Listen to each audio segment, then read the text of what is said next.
저희가 오늘은 정석 교수님의 강연을 시작을 하도록 하겠습니다. 혁신, 공유, 연결에 답이 있다. 서울시립대학교 정석 교수님 모시고 저희가 강연을 한번 들어보도록 하겠습니다. 네, 감사합니다. 안녕하세요. 안녕하세요. 그래서 아이들이 태어나고 이 가을에 논길을 아이들이 막 뛰어다니면서 떠드는 소리가 이렇게 좀 울려 퍼지고 그 빈집에는 계집도 있더라고요. 그 계집에 또 강아지가 또 이렇게 살고 그런 꿈을 꿉니다. 우리나라의 사람들이 너무나 서울과 수도권에 많이 몰려 있어서 절반 이상이 수도권에 살아서 수도권은 사람이 많아서 온갖 문제가 벌어지고 이 비수도권 지역 그리고 시골 지역 중소도시 그리고 세도시의 사람들 다 뺏기고 오래된 원도심 지역은 사람이 없어서 지금 문제죠. 그래서 이 문제를 어떻게든 좀 풀었으면 좋겠다 하는 생각으로 제가 올해 학교 반식년이어서 하동에 한 달 살이, 목포에 한 달 살이 지금 이렇게 하고 10월 초에는 제 고향 전주 원도심 재개발로 오랜만에 다 없어진대요. 그 동네가. 그 동네에서 한 달 살이를 할 생각입니다. 이렇게 내년 2월 말까지. 그래서 저부터 이렇게 지역에 내려와서 한 달씩 살아보면서 제 또래 우리 친구들, 우리 형님들, 아우들에게 제발 이제 서울에 그만 살고 수도권 그만 살고 지방으로 좀 내려오자. 지방에 오면 정말 더 행복하게 살 수 있다. 이렇게 해서 제 꿈이 1년에 100만 명씩 서울 수도권에서 비수도권 지역으로 내려오게 하는 게 제 꿈입니다. 그렇게 한 10년만 그래서 한 1000만 명 정도가 수도권에서 비수도권으로 내려오면 대한민국의 많은 문제들이 저는 풀릴 거라고 생각해요. 그래서 여러분들이 살고 계시는 이 칠곡도 정말 좋은 지역이에요. 이 지역에 와서 이렇게 좀 살아봐 이렇게 보내주시고 또 와서 좀 머물러봐 한 달 좀 살아봐 그리고 한 1년쯤 살아봐 그러면은 아마 여기서 우리 저 이순옥 위원장님처럼 20년 이렇게 또 살 수도 있겠죠, 그죠? 그래서 사람을 지금은 지역으로 이렇게 초대하는 게 굉장히 중요한 숙제인 것 같고 이제 그런 일을 하는데 여러분들이 지금 관심 갖고 계시는 우리 마을 공간 또는 도시 안에 지금 덜 쓰이고 있는 또는 비어 있는 공간을 어떻게 우리가 알차게 쓸 건가? 그래서 이런 지금 고민들을 하고 계신다고 제가 들었습니다. 마을 공간 5곳, 또 개인이 갖고 계시는 공간 또 3곳에서 8공간들.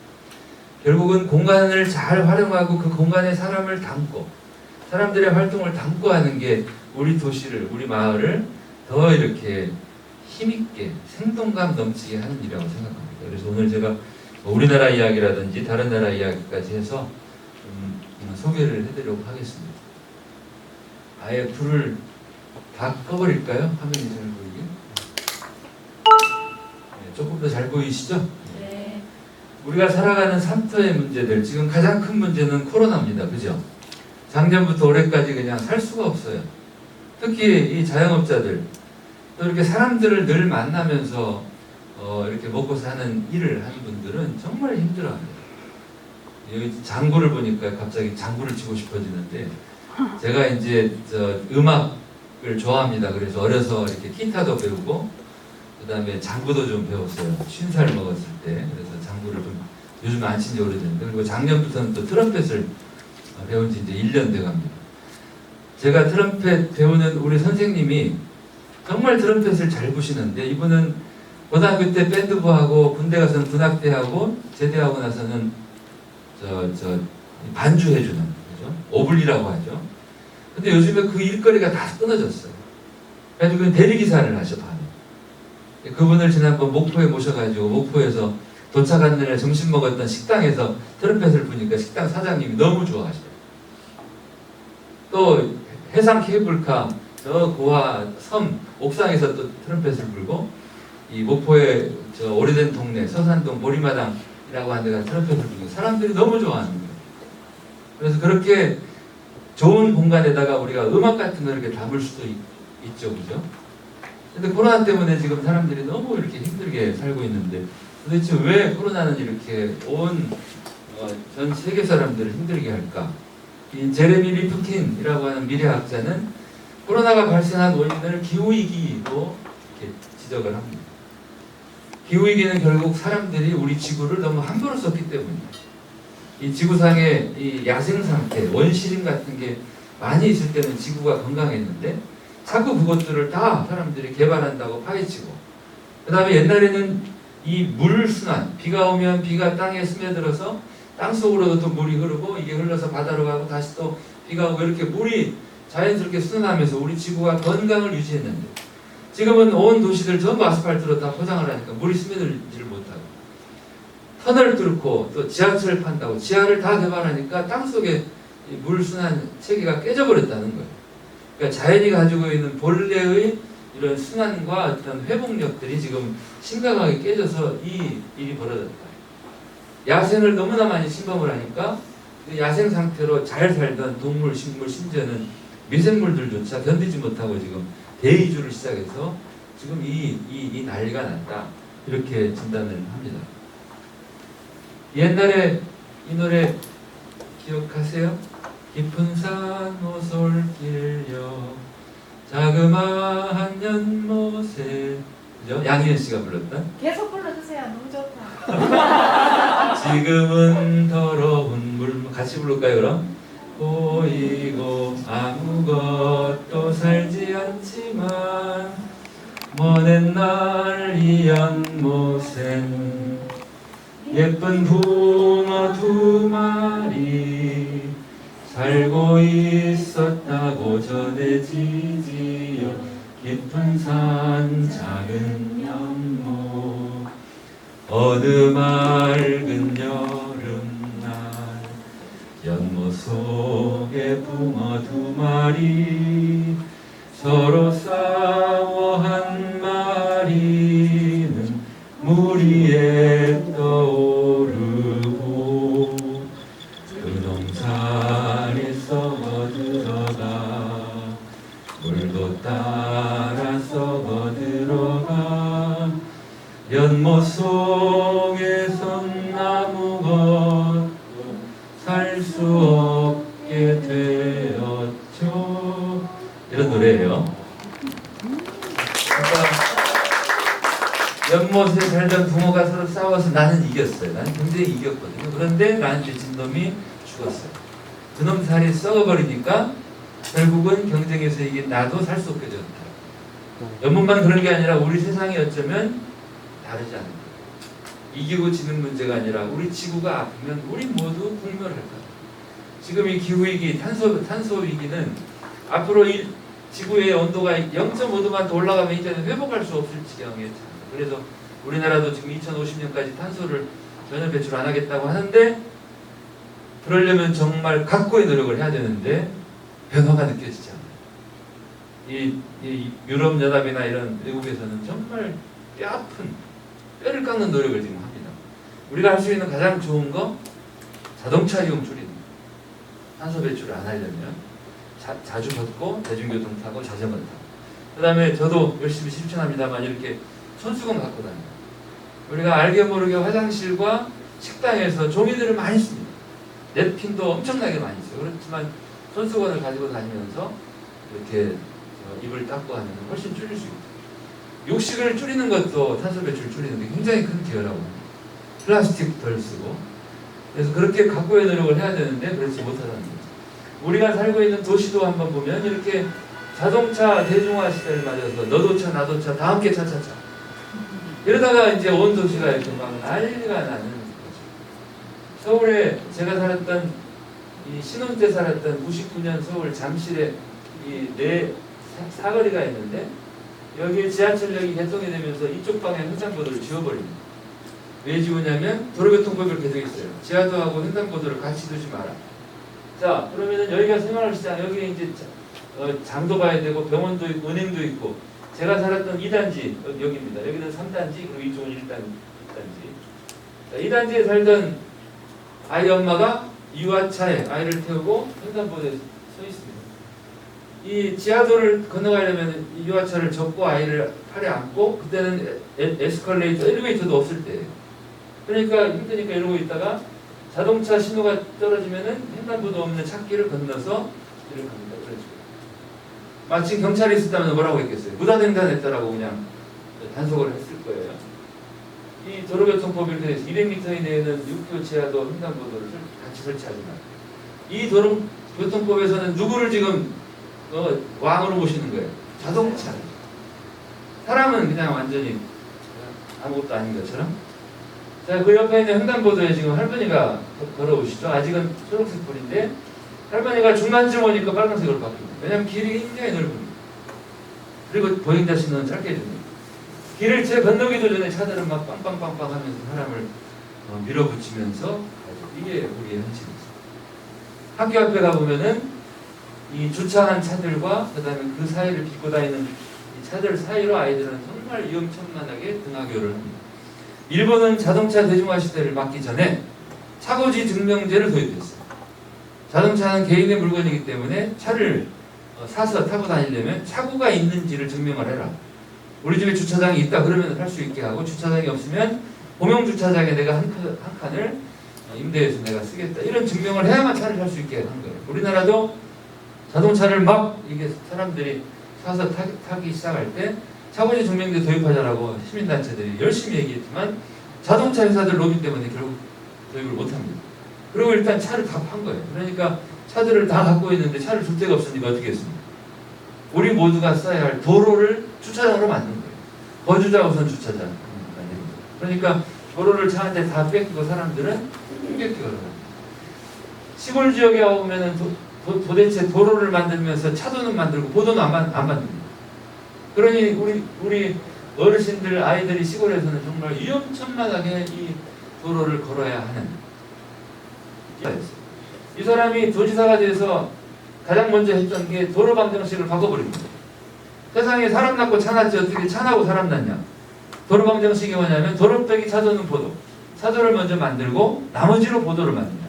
남는 게 없으면 안 만든다. 이게 도로 방정식인데 민노배는 이걸 바꾼 거예요. 사람이 다닐 수 있는 길을 먼저 만들고 보도를 만들고 나머지로 차도를 만들어요. 요즘에는 이렇게 합니다. 도로 다이어트라고 해서 일부러 차도를 줄이고 도로를 넓혀요. 그리고 차도를 막 꺾습니다. 속도를 못 내게. 그런데 70년대, 60년대, 70년대에 이렇게 발상을 전환했다라고 하는 게 미노베 도지사의 어떻게 보면 위대함이죠. 그죠?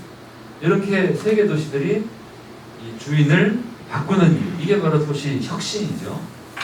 사람이 편리하려고 자동차를 만들었는데 어느새 자동차의 노예처럼 되어버립니다.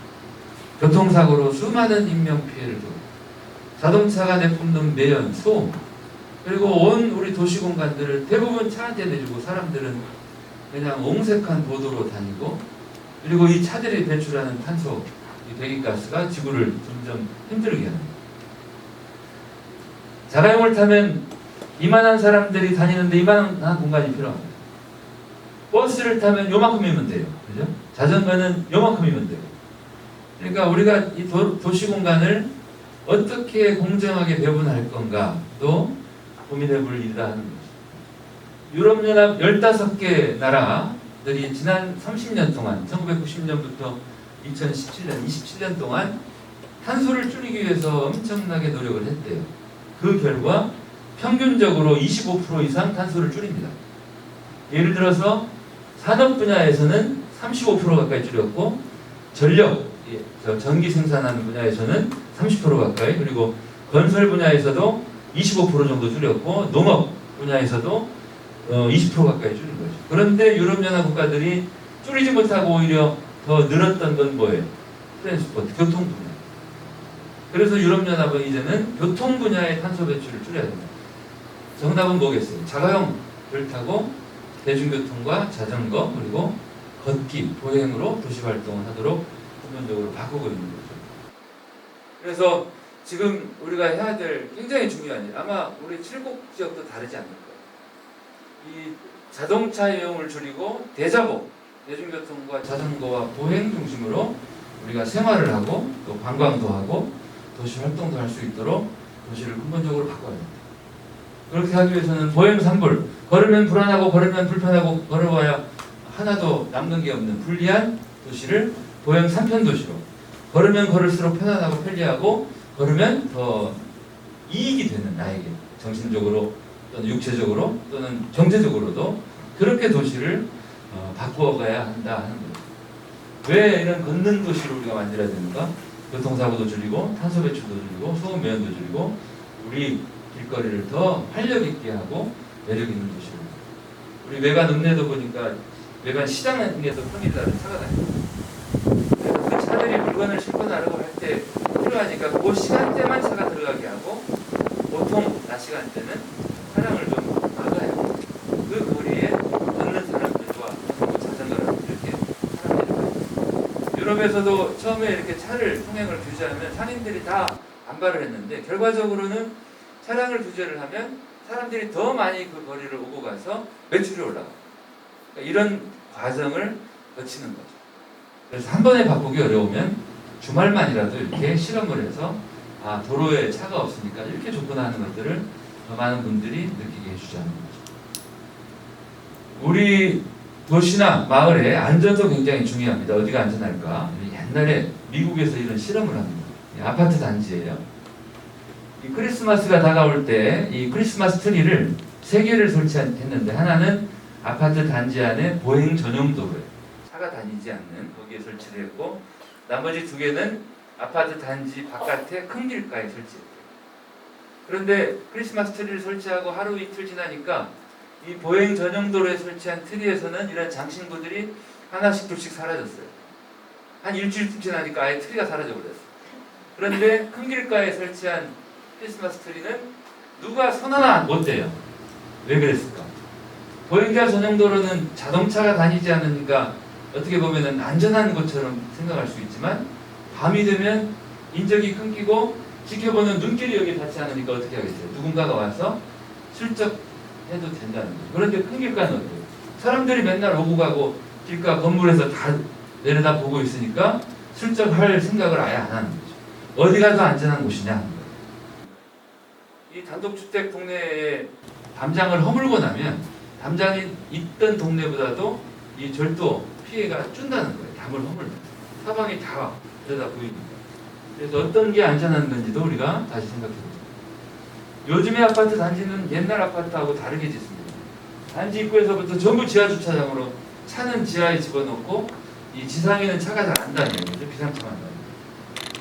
차를 가지고 다니는 사람들은 상관없어요. 그냥 단지 입구에서 지하로 들어가서 자기 집 가까운데 주차하고 엘리베이터 타고 올라오면 됩니다. 그런데 차가 없는 우리 청소년들 또 차 없는 주민들은 단지 입구에 버스를 내려서 집에까지 가는 동안에 밤에 길에서 사람을 한 명도 안 만날 때가 많아요.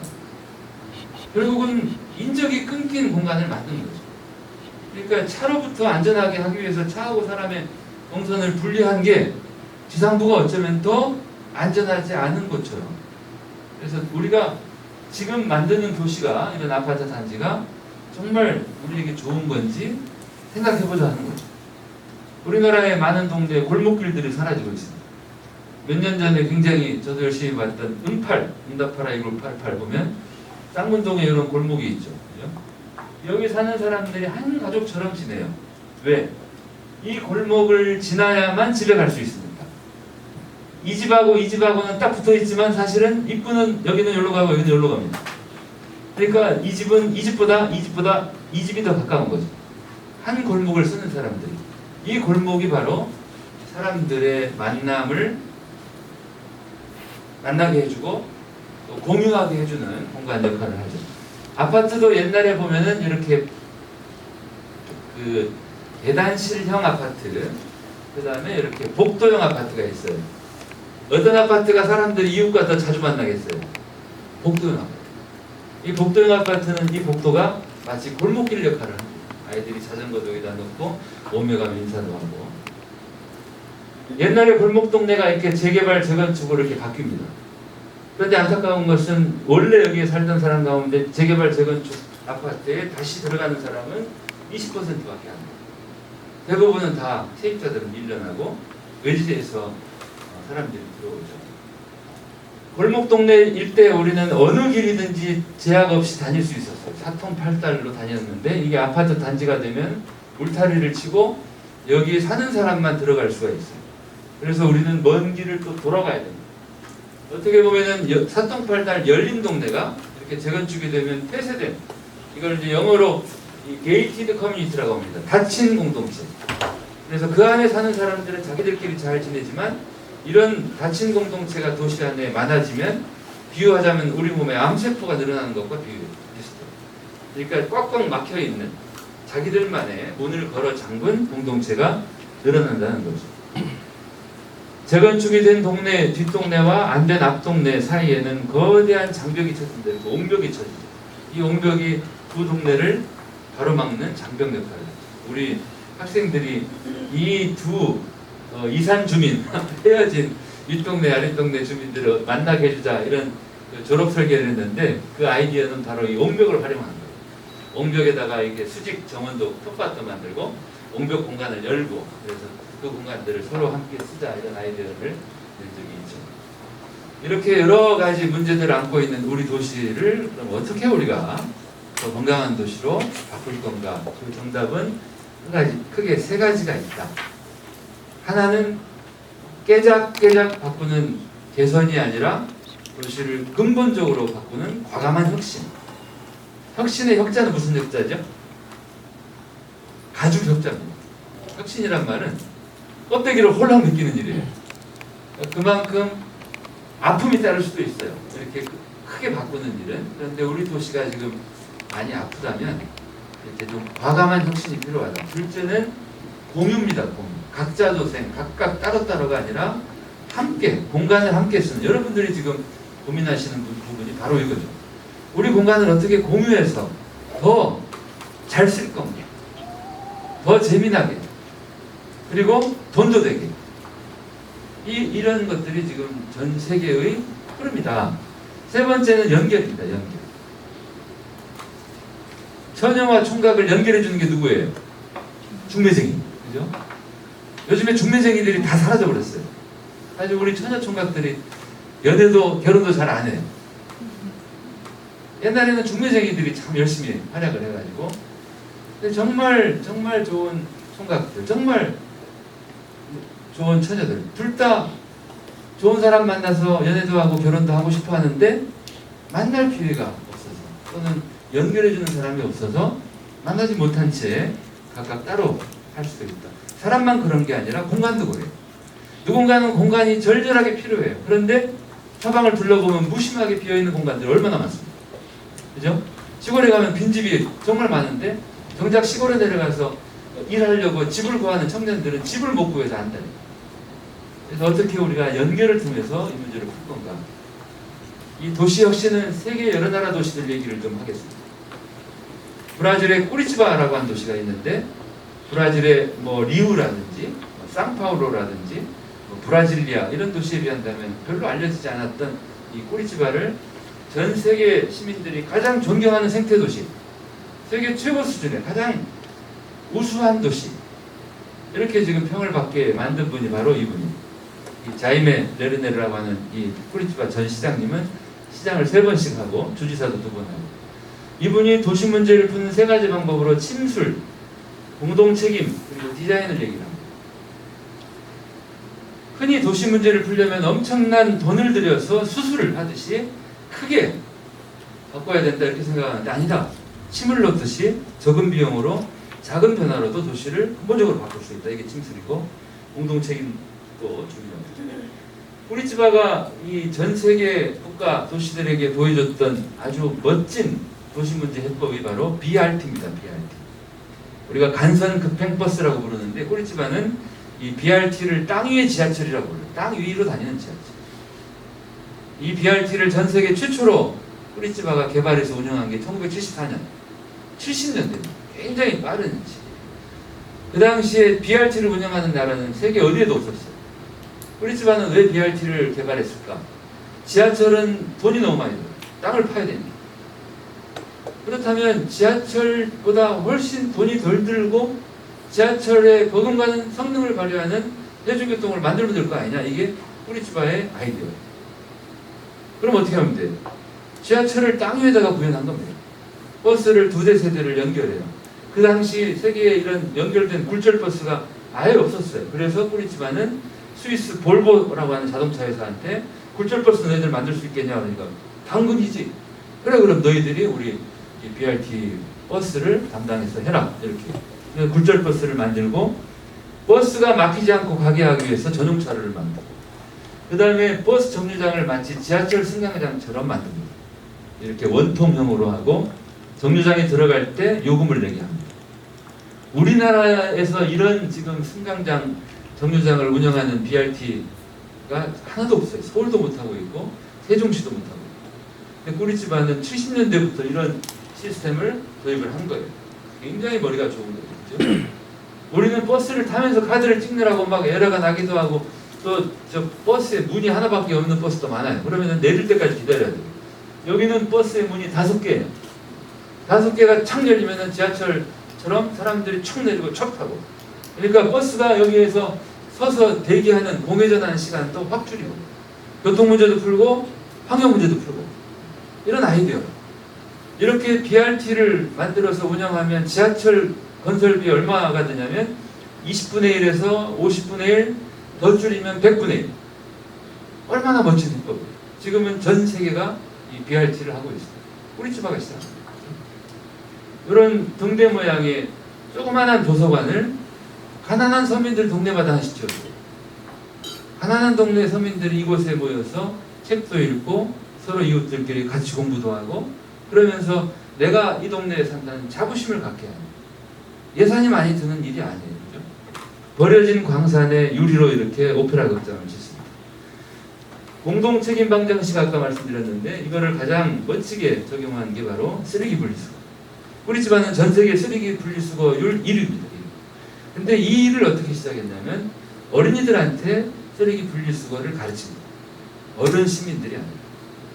왜 우리가 쓰레기를 분리해야 되는지, 페트병에 저 라벨을 어떻게 왜 띄워야 되는지, 그리고 이렇게 분리한 쓰레기를 어떻게 활용해서 이게 어떻게 다시 태어나는지 이런 것들을 아이들에 이렇게 가르치는 거 아이들 호기심 있게 배우고 집에 와서 또 부모에게도 알려드리고 쓰레기를 분리해서 주말에 이렇게 가져와서 수거 차량에 갖다 주면 수거 차량 직원들이 쓰레기를 종류별로 다 무게를 잽니다.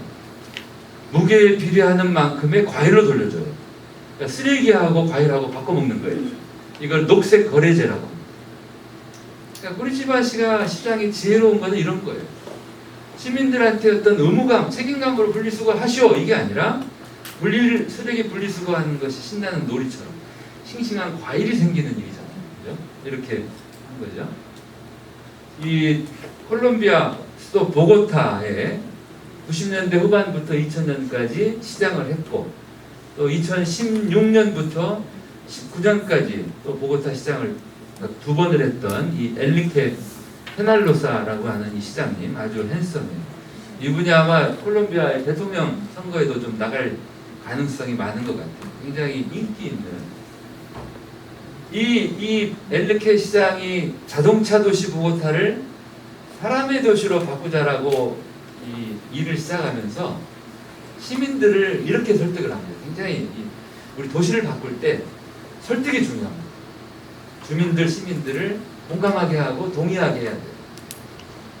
어떻게 설득했냐면 아마존의 외가리 다큐 영화를 보여줘요. 시민들. 이 외가리 다큐 영화를 보면 외가리가 알을 낳고 알에서 새끼 외가리가 부화를 하면 엄마 아빠 외가리하고 새끼들이 같이 이제 물에서 이렇게 헤엄도 치고 다녀요. 그러다가 최초로 새끼들한테 이제 비행 훈련을 시켜요. 그때는 엄마 아빠가 물을 탁탁탁 차고 가서 촥 날아 올라가죠. 그럼 새끼들도 엄마 아빠를 따라서 촥 날아 올라가는데 대부분은 성공하죠. 그런데 처음 날개짓을 하다가 좀 서투르고 좀 겁이 나거나 또는 뭔가 문제가 생기면 어떻게 되겠어요? 새끼 외가리가 그대로 물로 떨어집니다. 그때 기다렸다는 듯이 악어가 와가지고 채가는 거예요. 이 다큐 영화를 보여주면서 이런 일은 아마존 강에서뿐만이 아니라 우리 보고타 시내에서도 매일같이 반복되고 있습니다. 어떻게 할까요? 새끼 외가리를 내버려 둘까요? 구할까요? 시민들이 가슴이 뭉클한 거예요. 구해야지. 새끼 외가리가 누구예요? 보고타 시내에서 맨날 자동차에 치여서 죽거나 다치는 우리 아이들, 우리 어르신들. 그러면서 교통사고 통계를 얘기를 해줍니다. 우리가 매일같이 보고타 시내에서 교통사고로 몇 명이 죽고 몇 명이 다칩니다. 이 악으로부터 사람을 외가리 새끼를 구합시다. 이제 이렇게 하면서 2000년부터 매년 하루 2월 첫째 주 목요일은 보고타 시내 전역에 자가용이 다니지 않는 날, 차 없는 날입니다. 강력한, 이거 매년 반복하는 거예요. 사람들이 이 날이 되면 차는 당연히 집에다 자가용을 두고 대중교통만으로 도시 활동을 하는 거죠. 하루 동안 도시가 어떻게 바뀌겠어요? 차가 안 다니니까 조용하고, 그리고 길거리에서 아이들은 마음껏 뛰놀 수 있고, 그죠? 이런 행사를 하고, 그 다음에 이 꾸리치바와 비슷한 이런 트랜스 밀레니오라고 하는 BRT 버스를 도입하고, 그리고 보고타시가 시작해서 전 세계로 지금 번져가고 있는 게 시클로비아. 이거는 이제 자전거 도시라는 뜻이에요. 자전거. 이 중요한 거는 매주입니다. 매 주말 보고타시의 가장 중요한 도로를 차량을 막아버려요. 그러니까 주말 차 없는 거리를 매주 반복하는 거예요. 그래서 주말이 되면 평소에는 여기 차가 가득했었는데 차를 막아버리니까 이 거리를 누가 써요? 자전거와 또는 걷는 사람들이, 또 아이들이 신나게 이 도로 공간을 쓰는 거죠. 이런 활동을 매주 반복하다 보니까 어떻게 되겠어요? 사람들은 주말만 되면 아이들을 데리고 길거리로 나가요. 그래서 사람들이 점점 자동차를 몰고 다니는 이 자동차에 탐닉되어 있는, 몰입됐던 사람들이 이제는 차를 기꺼이 버리고 자전거나 걸어서 도시 활동을 하는, 이쪽으로 이렇게 뭐라고 하죠? 이렇게 젖어 들어가게 하는 이런 상황입니다. 이 보고타를 따라서 하고 있는 게 뉴욕의 썸머 스트리트. 미국도 여름철 휴가철이 되면 주말에 이렇게 큰 맨하탄의 가장 중요한 길을 차를 막아버립니다. 그리고 사람에게 주는 거죠. 사람들이 이 도로를 마음껏 쓰게. 이렇게 자동차 도시를 사람의 도시로 아주 혁신적으로 바꿨던 또 하나 예를 보여드리면, 이 뉴욕에 2002년부터 13년까지 시장을 했던 마이클 블룸버그 시장이 아주 이례적으로, 교통국장은 대개 남자들을 시켰는데 여성인 자넷 사딕 칸이라고 하는 이 교통국장을 시켜서 뉴욕을 자동차 도시에서 사람의 도시로 근본적으로 바꿔봅시다. 이 자넷 국장이 했던 여러 가지 일이 있습니다. 하이라인이라고, 이 고가도로 철도가 훼손이 되니까 거기를 사람들이 걷게 하는, 서울에도 서울역 7017 비슷한 그걸 이제 하고, 그 다음에 했던 게 이 맨하탄의 브로드웨이 차를 막아버린 겁니다. 이게 이제 맨하탄은 이렇게 시가지가 바둑판처럼 돼 있어요. 그래서 이 동서방향 도로를 스트리트라고 하고 남북방향 도로를 에비뉴라고 하고, 이렇게 브로드웨이가 비스듬히 지나갑니다. 요 길이. 요게 사실은 원래 있던 게, 인디언들이 다니던 길. 그런데 이 맨하탄을 현대도시로 만들면서 원래 있던 길도 남겨두고 이렇게 바둑판 모양의 도로를 새로 뚫은 거죠. 여기가 이제 타임 광장인데, 타임스퀘어, 타임 광장에 실상은 광장이 없었어요. 왜냐하면 브로드웨이도 차가 다녔으니까. 그래서 타임은 있고 스퀘어는 없다, 광장이 없다. 이곳에 브로드웨이 차도를 막아버리고 광장을 만들어버립니다. 자넷 국장이. 그래서 뉴욕의 로빈훗이라고 하는 별명을 들어요. 로빈훗이 의적이죠. 차한테 뺏겼던 거를 뺏어서 사람에게 돌려줘. 근데 이런 일을 할 때 뉴욕 시민들이 전부 지지했겠어요? 아닙니다. 택시기사들 반발이 엄청나요. 설득하면서 이런 일을 벌인 거죠. 그러고 나니까 이제 이런 일이 벌어집니다. There was a snowball fight that took place, completely spontaneous, completely unplanned. And it's not like I ever thought, hey, we're going to reclaim space here and there's going to be a snowball fight.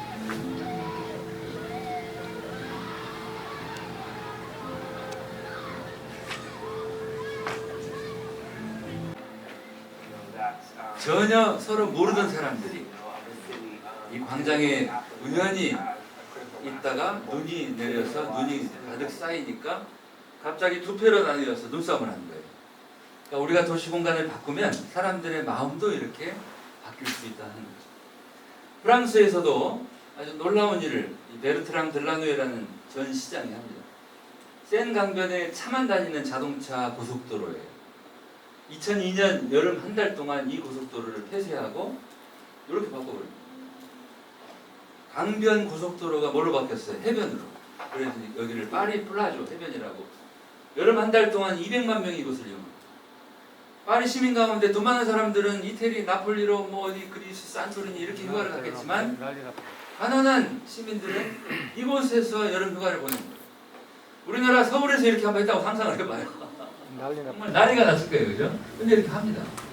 반응이 워낙에 좋으니까 2003년에도 하고 2004년에도 하고 2005년에도 하고 해마다 여름에 반복하다가 2010년부터는 아예 도로를 영구 폐쇄시켜버렸어요. 기가 막히죠. 제가 2011년쯤 파리 출장을 가서 보니까 이 도로를 폐쇄시키니까 이 옆에 있는 도로가 퇴근 시간에 차가 엄청 막혀요. 파리에서 한 20년 산 그 가이드 분한테 물었어요. 아니 파리 시민들은 이런 엄청난 불편을 그냥 묵묵히 참습니까? 그랬더니 파리 시민들은요, 머리로 생각해서 옳은 일인데 그게 나에게 불편을 주는 일이라면 불평, 불만을 드러내지 않습니다. 왜냐하면 옳은 일이기 때문에. 내 몸이 힘들더라도 그걸 불만을 얘기하는 순간 그거는 파리지에, 또는 파리지에 있는 거 아니라는 거예요. 파리 시민 자격이 없는 사람이다. 그래서 옳은 일을 시장이 하면 묵묵히 따른다는 거죠. 불편해도. 지금 파리 시장님이 바로 이 안 이달고 여성 시장님이시죠.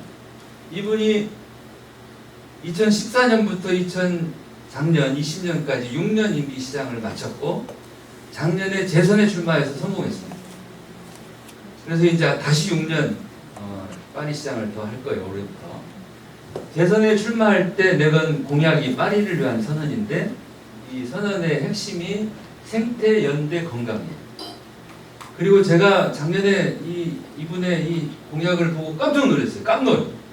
그래서 작년 여름에 경향신문에 한 달에 한 번 칼럼을 쓸 때 파리의 도시혁명이라는 제목으로 칼럼을 쓴 게 있어요. 검색해 보면 그걸 읽을 수 있을 거예요. 정말 혁명적인 공약을 내겁니다. 그 중에 하나가 이 파리 시내 전체를 다 자동차 30km로 속도 제한합니다. 우리가 최근에 지금 5030 하죠. 도시 지역에 50km 속도 제한하는 것도 막 불편하다고 난리인데 파리는 전체를 35. 그리고 이미 이 초록색이 이번에 새로 하는 거고 나머지는 이미 상당수 지역이 30km 속도 제한 했던 거예요. 이렇게 점진적으로. 지금은 이제 이 얘기는 파리 시내에 이제 자동차 몰고 나오지 마라 이런 뜻이기도 해요. 나온다면 천천히 슬슬 기어다니라고 하는 거죠. 또 하나는 파리의 이 도로 곁에는 거의 대부분 노상주차장이 있습니다.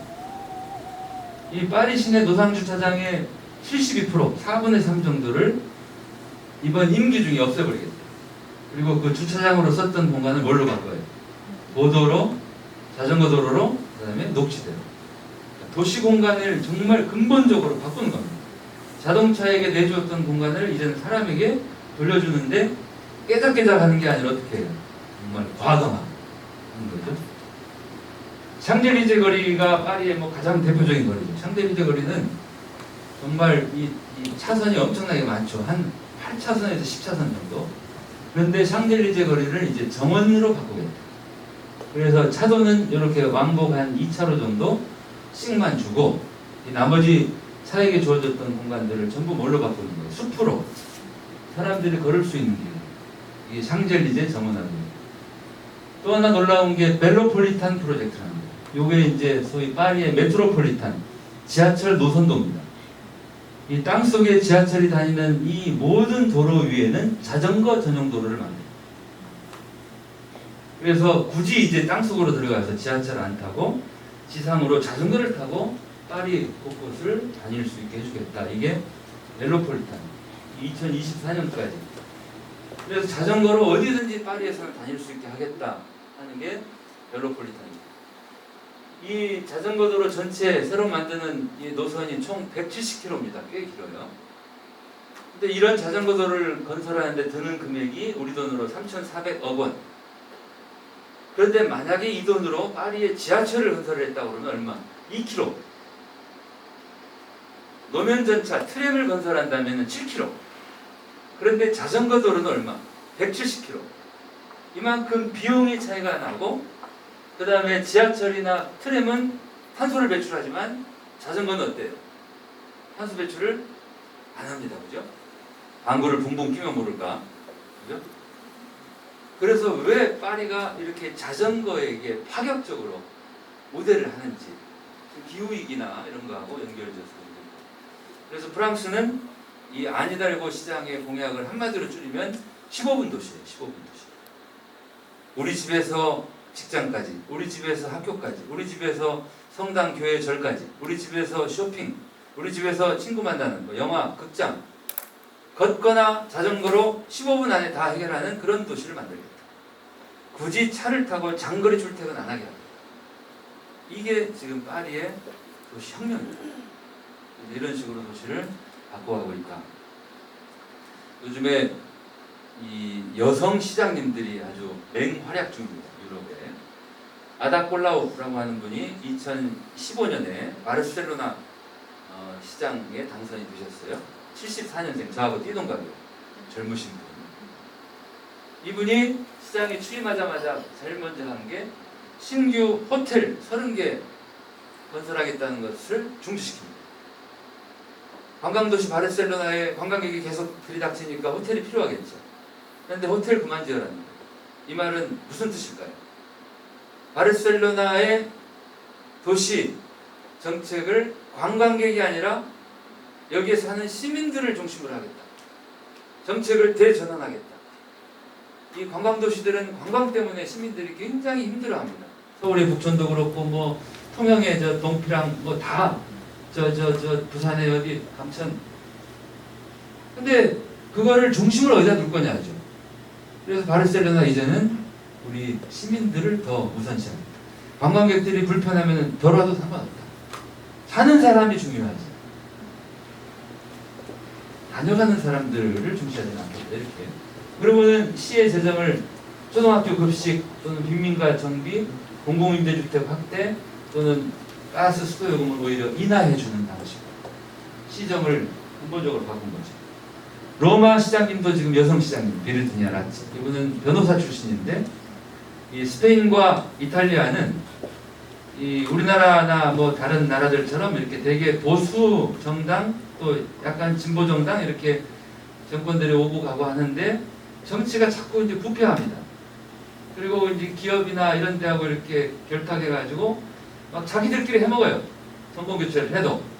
그러니까 스페인에서는 포데모스라고 하는, 그리고 이탈리아에서는 오성운동이라고 하는 새로운 정치 운동이 일어나서 이 시민들의 지지를 받아요.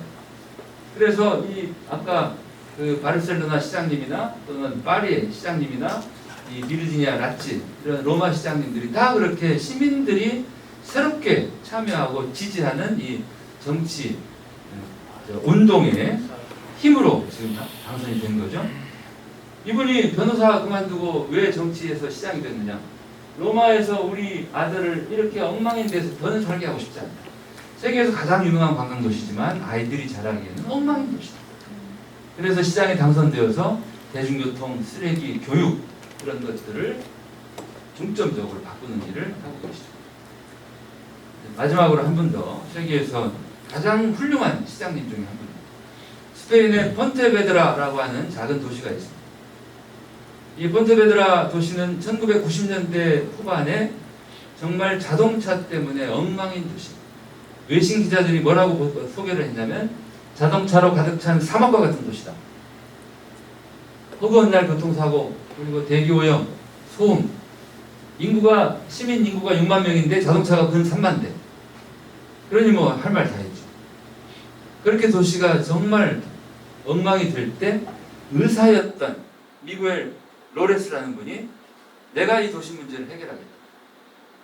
그리고 시장 선거에 출마합니다. 그리고 그분이 내건 공약이 깜짝 놀랄 만한 공약이에요. 내가 시장이 되면 폰테베드라 도심부 다운타운에 차를 아예 못 들어오게 하겠다. 어머나. 그리고 우리 도시의 주인의 순서를 바로잡겠다. 우리 도시에서 가장 우리가 우선적으로 받들어야 될 주인은 걸어다니는 시민들.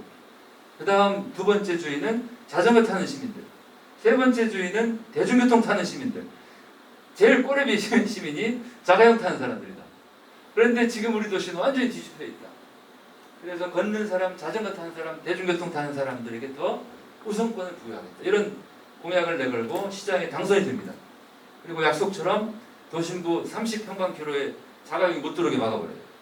자가용들은 그 경계부에 있는 주차장에 주차하고 걸어서 또는 자전거로 또는 버스, 대중교통으로만 도심에 들어올 수 있게 된 거죠.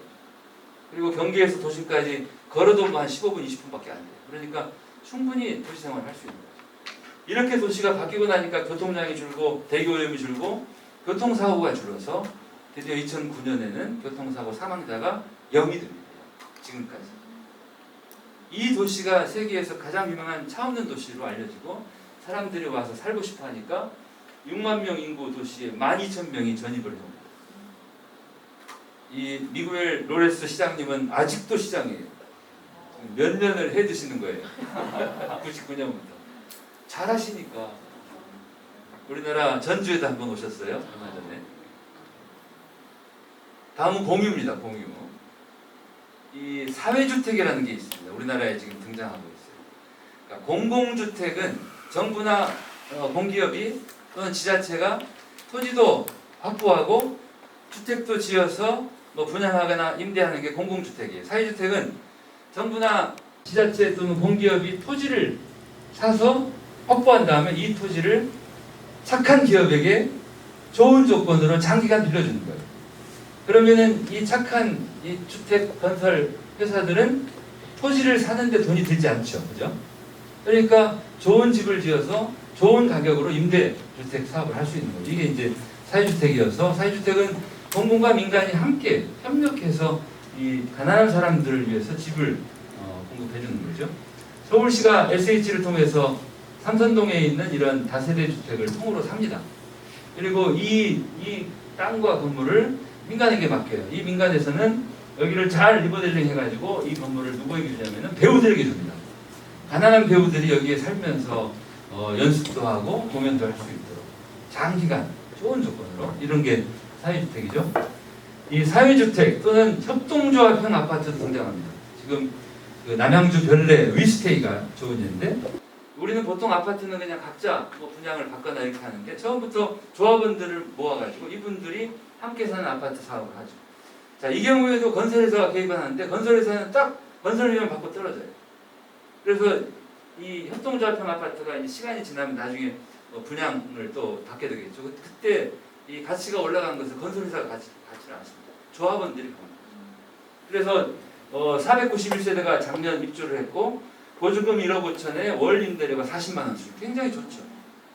그리고 이 조합원들이 아파트의 주인이기 때문에 아파트를 지을 때부터 적극적인 의견을 냈고 지금도 꼬맹이들도 이 아파트 주민 꼬맹이들은 자기들끼리 무슨 조례 같은 걸 만들어요. 우리 아파트에서 해도 될 일, 하서는 안 될 일. 그리고 엄청나게 많은 동아리가 활동을 하는 그래서 이 남양주 별내 위스테이도 한번 기회가 되면 한번 방문해 보시고 서울시가 그 돌아가신 박원순 시장이 임기 8년 동안 가장 적극적으로 하려고 했던 게 바로 공유도시입니다. 시민들이 각자 도생하는 게 아니라 할 수 있는 한 공유하면서 살아가는 도시죠. 뭐 좋은 예가 따릉이죠. 제가 따릉이 광팬입니다. 거의 매일 따릉이를 타요. 뭐 1년에 한 3만 원, 4만 원 회비 내면 무제한으로 탈 수 있어요. 내 자전거 굳이 없어도 어디서나 이 따릉이가 지금 2만 대, 3만 대 이렇게 늘어가고 있죠. 이제 공유, 여러분들 관심 있는 이 공간 공유의 거의 끝판왕. 이 마포구 상수동에 있는 이 조그만한 가게 프로젝트 하다라고 하는 이 공간은 낮 시간에는 디자이너들 스튜디오로 써요.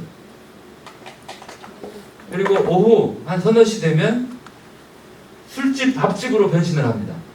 그런데 요일에 따라 주인이 바뀌기도 해요. 그러니까 한 공간이 낮에는 이렇게 쓰고 밤에는 이렇게 쓰는데 밤도 한 사람이 계속 쓰는 게 아니라 예를 들어서 월화수는 A라는 사람이 수제 맥주 가게를 하고 또 목금토는 B라는 사람이 수제 막걸리를 팔고 이런 식으로. 그러니까 하나의 공간을 정말 다양하게 쓰는 거죠. 공유하면서. 그러면 이 공간을 쓰는 사람들은 자기 부담이 줄겠죠. 이 공간을 이용하는 사람은 어때요? 선택의 폭이 넓어집니다. 그래서 이렇게까지 공유를 하면서 쓸 수 있다는 거죠. 이 공유와 연결은 아마 뭐 연관될 거예요. 이 버려져 있는 것들을 필요한 사람들에게 어떻게 연결할 건가 아주 많습니다. 프랑스 파리에는 이 비아딕 대사르라고 예술의 다리라고 하는 여기는 원래 위에 철도가 다니던 철도가 훼손이 됩니다. 그리고 기차가 안 다니고 하니까 여기가 이제 버려진 공간이 되고 요 철도 밑에 이 아치 부분이 완전히 쓰레기장이에요. 그래서 이걸 철거하자 하다가 철거하지 말고 이 기억을 남기자. 그리고는 이 아치 밑을 전부 뭘로 바꾸냐? 고급 상가로 바꿔버려요. 아주 유명한 브랜드 옷가게, 가구 이런 게 여기를 꽉 차니까. 그리고 이 위는 산책로로 바꾸고 여기 올라갈 수 있는 엘리베이터 설치하고 이렇게 해서 버려진 폐철도 이 고가 구조물을 세계에서 가장 멋진 상가로 바꾼 사례죠. 독일의 슈투트가르트 마크트할레 여기도 창고를 이제 재래시장으로 바꾼 예고 아까 말씀드렸던 뉴욕의 하이라인 이 폐철도 부지를 사람길로 바꾸고 테이트 모던 여기는 뭐 화력발전소가 이제 저 미술관으로 바뀐 예죠. 이렇게 우리가 공간을 활용할 수 있는 아이디어는 무궁무진하다. 제가 97년에 시애틀에 가서 정말 깜짝 놀랐던 여기는 이 퀸앤 여학교입니다. 여고. 그런데 폐교를 했어요. 그래서 학교가 폐교가 됐는데 학교 건물을 이렇게 주택으로 바꿔가지고 쓰고 있어요. 이런 모습입니다. 학교 교실로 쓰던 이 칠판이 그대로 남아있고 천정이 굉장히 높으니까 이렇게 2층으로 해서 또 침실 하나 만들어주고 이 아래는 주방으로 그래서 교사 건물을 그대로 둔 상태로 교실을 주택으로 바꾸고 또 필요한 공간들은 일부 새로 신축도 하고 이렇게 해서 학교 건물을 활용한 예죠. 이 버려진 공간을 정말 활용한 또 하나 아주 깜짝 놀랄 만한 예가 슬로베니아에 있는 호스텔 첼리차. 이 호스텔 첼리차는 원래 여기가 이제 유고슬라비아 오스트리아 때부터 헝가리 제국 시대 때부터 군인들 감방입니다. 감옥 건물. 그러니까 군부대가 여기 있었고 그 중에 이 건물은 감옥 건물이었어요. 이렇게 된 거죠. 그래서 이중 철창이 있고 감방이 쫙 있는 형식. 그런데 이 군대 감옥 건물과 군부대가 이전을 합니다. 그러니까 여기가 이제 비게 되는 거예요. 되게 이렇게 비게 되면 여기에 누가 들어와요? 가난한 예술가들이. 그래서 예술가들이 여기에 살면서 여기서 작업도 하고 활동도 하고 해요. 그런데 이 슬로베니아의 수도 류비아나 시청에서는 여기를 철거 재개발할 계획을 세워요. 그러니까 가난한 예술가들이 어떻게 하겠어요? 아주 심하게 반발합니다. 그때 중재 역할을 했던 게 놀랍게도 이 수도의 슬로베니아 류비아나 대학교 총학생이에요. 그러니까 이 류비아나시의 시민 인구 가운데 대학생 인구가 10%가 넘어요. 그러니까 대학생들도 굉장히 이 도시의 중요한 주역인 거죠. 근데 시청과 예술가들 사이에 갈등이 자꾸 첨예해지니까 대학 총학생회가 중재를 합니다. 그래서 시청을 설득을 해요. 여기를 철거하지 말고 리모델링을 해서 시에서 원하는 용도로 쓰되 일부는 예술가들에게도 좀 줘라. 그러니까 시가 그 중재를 받아들여서 결국은 이 공간들을 호텔로 바꾸기 시작합니다. 이렇게 바꿉니다. 이게 이제 복도죠. 철문이 있는데 이 안을 전부 침실로 바꾸는 거예요. 숙박시설로. 근데 재밌는 게 이 총학생회에서 그런 아이디어를 냅니다. 이 전체 침실이 똑같게 하지 말고 저마다 다르게 하자. 그래서 각각의 감방을 침실로 바꾸는 설계를 각 방마다 한 명의 건축가식을 다 지정을 합니다. 그러니까 방마다 다 달라요. 제가 이틀을 묵었던 방이 이겁니다. 120호. 철문을 열고 이렇게 들어가면 아래층에 한 명 잘 수 있고 2층에 침대가 이렇게 대각선으로 십자가처럼 걸려 있어요. 저하고 같이 갔던 선배 교수님이 그냥 1층에다 짐 풀어요. 그 얘기는 뭐예요? 너 2층으로 가. 이런 얘기죠. 2층에 올라가면 이렇게 생겼어요. 사이가 구멍이 뻥뻥 뚫려 있어요. 자다가 떨어지지 못할까 걱정을 했는데 절대 떨어질 염려가 없어요. 그래서 십자가와 같은 세계에 하나밖에 없는 이런 침대 위에서 이틀을 아주 잘 자죠. 그러니까 군대 감옥도 우리가 활용할 수 있다. 서울시가 이 고가도로를 이렇게 서울로 철거하지 않고 사람길로 바꿨고 또 예전에 정수장으로 썼던 선유도 정수장이 지금은 공원으로 그래서 정수장의 이 기본적인 어떤 구조물들, 시설물들을 최대한 남기고 또 시민들이 즐겁게 이용할 수 있는 필요한 시설들을 또 추가하고 해서 살렸죠. 한때는 석유 탱크, 오일 탱크, 이 석유 비축기지였죠. 이 석유 비축기지 마포에 있던 월드컵 경기장이었고 이 월드컵 경기를 하는 경기장 가까이에 이렇게 소위 위험 시설이 있으면 안 됩니다. 그래서 석유 비축기지 이 탱크가 한 5개 정도 있던 거를 지방으로 옮기고 이곳을 이제 철거할 거냐 하다가 야, 기름을 담았던 탱크에다가 문화를 담아보자 해서 이제 석유 비축기지가 지금 문화 비축기지로 변신을 한 거죠. 이것도 서울시가 최근에 했던 재생 사업의 좋은 성과물이라고 할 수 있습니다. 이 올드와 뉴, 그러니까 오래된 것과 새로운 것 또는 젊은 것들을 이렇게 잘 섞어서 상생을 하는 사례들이 이제 재래시장의 청년몰 사례죠. 우리나라 이 청년몰이 여러 도시들에서 했는데 아마 전주시 사례를 빼고는 그렇게 오래 잘 된 예는 별로 없는 것 같아요. 전주시는 이 전주 남부시장 위에 버려졌던 공간에 12개 가게를 청년들 유치를 하죠. 그래서 재래시장이 점점점 기력이 쇠해져 가고 있는데 청년들이 이곳에 와서 장사를 하고 또 이곳을 찾는 청년들이 많아지고 또 밤에는 이렇게 야시장을 열고 그래서 재래시장의 한계를 새로운 새 피를 수혈해서 이렇게 살려낸 사례라고 할 수 있죠. 이 남부시장 청년몰과 비슷한 사례가 일본 나라현에도 있습니다. 나라는 이제 교토, 나라 이게 다 오래된 역사도시죠. 이 나라에도 재래시장이 있는데 재래시장 한 구석에 빠찡코 건물이 있었습니다. 빠찡코 도박하는. 근데 이 빠찡코 회사가 쫄딱 망해가지고 사람들이 다 빠져나갔어요. 근데 나라현의 이 재래시장 상인협의회 분들이 자 그러면 이 빠찡코 건물을 어떻게 할 건가 고민을 하다가 아이디어를 낸 게 그 건물을 철거하고 전혀 새로운 형태의 가게를 짓자. 정말 유리처럼 유리박스처럼 안이 훤히 보이는 그런 가게를 한 10개쯤 지어서 유능한 청년들에게 좋은 조건으로 가게에 들어오게 하자. 이게 바로 유메 큐브입니다. 꿈의 상자. 그래서 이렇게 유리 모양으로 된 가게 9개를 짓고 청년들을 엄선해서 뽑아요. 그러니까 청년 상인들이 여기 들어와가지고 다양한 업종으로 장사를 합니다. 그래서 유메 큐브가 이제는 나라 재래시장의 거의 상징처럼 알립니다. 유메 큐브 보러 와서 나라 재래시장 물건들 사가는 거예요. 그러니까 올드 앤 뉴를 잘 섞어서 서로 상생했던 예라고 할 수 있죠. 마을 호텔도 저는 굉장히 지금 우리 시골 마을 그다음에 원도심을 살리는 좋은 요약이 될 수 있을 거라고 생각합니다. 원래 호텔은 이렇게 한 건물 안에 모든 게 다 들어있는데 마을 호텔은 흩어진 호텔이에요.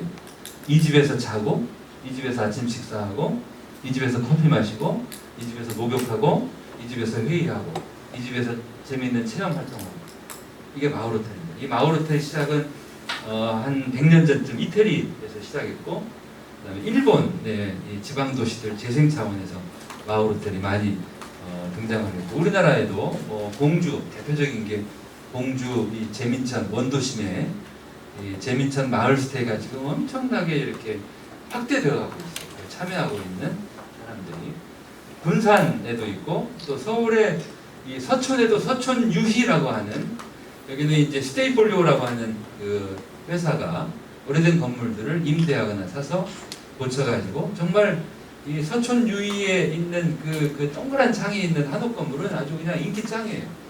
그래서 사람들이 거기 와서 하루 묵으면서 책도 보고. 근데 이게 이제 호텔의 컨시어지라고 하죠. 이렇게 들어가서 뭐라고 하죠. 이렇게 프론트 데스크 같은 그런 건물이 따로 있고 거기 가서 그러면은 저기 저 집에 가서 하루 묵으세요. 이런 식으로 안내해주면 그 집에 가서 묵고 또 저기 가서 기념품도 사고 이런 식으로. 전주에도 있고 그다음에 이 강원도 정선 이 마을호텔 18번가 우리나라 공식 마을호텔 1호죠. 그리고 하동에도 악양에 놀러와가지고 준비하고 있는 4개 마을호텔. 공주 봉황동에 이렇게 봉황제라고 하는 한옥 게스트하우스가 문을 열고 그 다음에 어딘가에 또 서점이 문을 열고 그 다음에 루치아에 뜰 카페가 있고 이런 흩어져 있는 여러 그 가게들이 하나로 엮는 겁니다. 그래서 마치 이게 하나의 호텔처럼 서로가 협력을 하고 상생을 하는 거죠. 제가 한 달 살이 있던 목포에도 꿈바다 마을호텔 협동조합이 만들어져서 지금 운영을 합니다. 이런 마을호텔들이 전국에 지금 많이 늘고 있다 하는 거죠.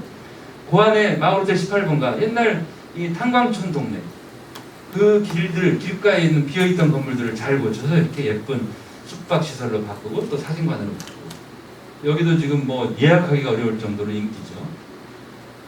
마을호텔 고안 18번가 그리고 이 하동에서도 이 농촌 마을에서도 비어있는 농가 건물들을 이렇게 고쳐서 숙박 공간으로 쓰고 또 마을의 할머니들이 또 맛난 음식도 준비해 주시고 또 뭐 세탁도 하고 그리고 이 매개마을의 귀촌 인구들이 한 절반 정도 돼요. 전체 주민 가운데 이 귀촌 인구들은 귀촌하신 분들은 다 재주가 많은 분들 뭐 붓을 만드는 분도 계시고 글 쓰는 분도 계시고 서가하는 분도 계시고 이런 분들이 이제 이곳을 찾는 손님들을 위한 체험 프로그램 같은 거죠.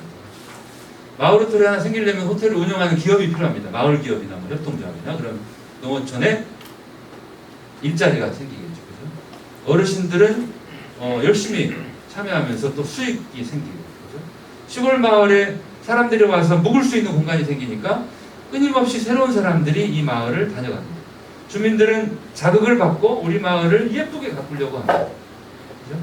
그리고 그 마을 호텔에서 짧게 2박 3일, 1박 2일 여행도 하고 일주일 살이도 하고 한 달 살이도 하고 1년 살이도 하고 이러면서 점점 비어있던 시골 마을에 새로운 피가 들어올 수 있게 하는 것 이게 바로 마을 호텔이라는 거죠. 그래서 저는 정부가 뭐 농어촌공사가 하든 뭐 해관부가 하든 문광부가 하든 이런 마을 호텔 사업을 좀 적극적으로 지원해 줬으면 좋겠다. 그래서 이렇게 지방에 있는 원도심의 빈집들 또 농산하천 시골 마을의 빈집들이 마을 호텔로 이렇게 새롭게 태어난다면 서로 좋을 것 같다. 여러 가지 효과들이 있을 것 같다라고 생각합니다.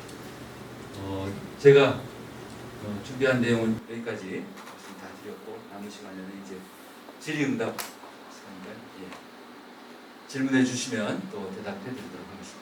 고맙습니다.